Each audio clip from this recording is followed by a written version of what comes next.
फूलन देवी, जिसे bandit queen के नाम से भी जाना जाता है, एक ऐसी शख्सियत थी जिनकी जिंदगी अपराध, हिंसा और राजनीतिक उतार चढ़ाव से भरी रही।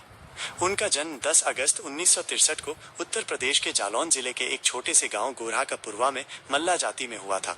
ये कहानी उनकी जिंदगी के महत्वपूर्ण पड़ावों और उन घटनाओं का विस्तृत विवरण है जिन्होंने उन्हें एक साधारण गांव की लड़की से डाकू और फिर एक सांसद बनने तक का सफर तय कराया। प्रारंभिक जीवन और उत्पीड़न 1963-1979। फूलन देवी का बचपन गरीबी और सामाजिक भेदभाव से घिरा था। उनकी जाति को निचले तबके का माना जाता था और उन्हें अक्सर उत्पीड़न का शिकार होना पड़ता था। 1963 फूलन देवी का जन्म उत्तर प्रदेश के जालौन जिले के गोरहा का पुरवा गांव में हुआ। 1972 लगभग 9 साल की उम्र उनके चचेरे भाई मयादीन ने उनकी पैतृक भूमि हड़पने की कोशिश की। फूलन ने इसका विरोध किया, जिसके परिणाम स्वरूप उन्हें गांव के दबंगों द्वारा प्रताड़ित किया गया। 1977 लगभग 14 साल की उम्र उनकी शादी पुट्टीलाल नामक एक अधेड़ उम्र के व्यक्ति से कर दी गई। ये शादी जबरन की गई थी और पुट्टीलाल ने उनके साथ लगातार दुर्व्यवहार किया। इस उत्पीड़न से तंग आकर वो कुछ महीनों बाद पुट्टीलाल को छोड़कर अपने गांव लौट आईं। 1979 लगभग 16 साल की उम्र अपने गांव लौटने पर भी उन्हें शांति नहीं मिली। उन्हें गांव के ही कुछ लोगों द्वारा यौन उत्पीड़न का शिकार बनाया गया और चोरी के आरोप में गिरफ्तार कर लिया गया। जेल से छूटने के बाद उन्होंने गांव छोड़ दिया और डाकुओं के गिरोह में शामिल हो गईं। डाकू जीवन की शुरुआत 1979-1981।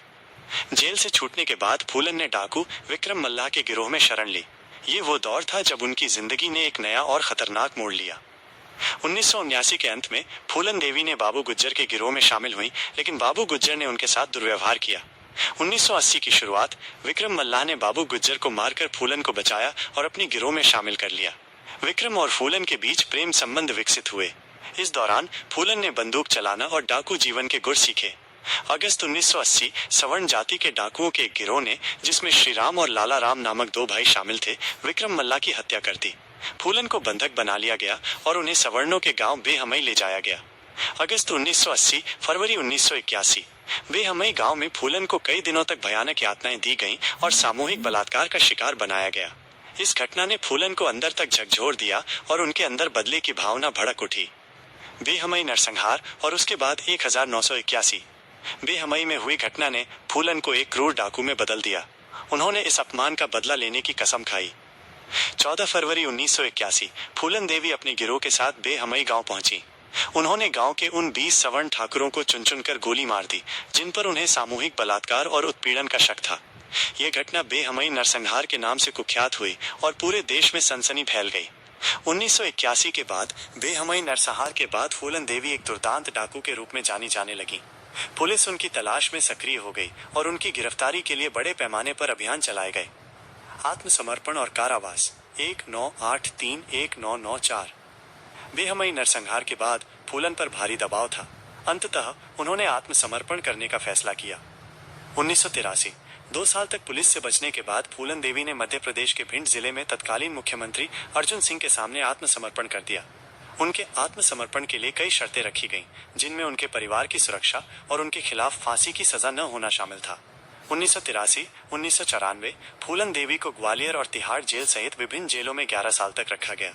इस दौरान उन पर कई मुकदमे चले, लेकिन बेहमई नरसंहार के मुकदमे में कोई फैसला नहीं आया।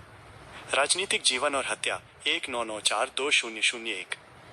जेल से रिहा होने के बाद फूलन देवी ने एक नया जीवन शुरू करने की कोशिश की और राजनीति में प्रवेश किया। 1994 मुलायम सिंह यादव के नेतृत्व वाली उत्तर प्रदेश सरकार ने फूलन देवी के खिलाफ सभी मामले वापस लेने का फैसला किया और उन्हें रिहा कर दिया गया। 1996 फूलन देवी ने समाजवादी पार्टी के टिकट पर मिर्जापुर से लोकसभा चुनाव लड़ा और सांसद चुनी गईं। 1999 उन्होंने फिर से चुनाव जीता और दूसरी बार सांसद बनी। 25 जुलाई 2001 फूलन देवी की दिल्ली में उनके आवास के बाहर शेर सिंह राणा नामक एक व्यक्ति ने गोली मारकर हत्या कर दी। शेर सिंह राणा ने दावा किया कि उसने बेहमई नरसंहार में मारे गए लोगों का बदला लेने के लिए फूलन की हत्या की थी।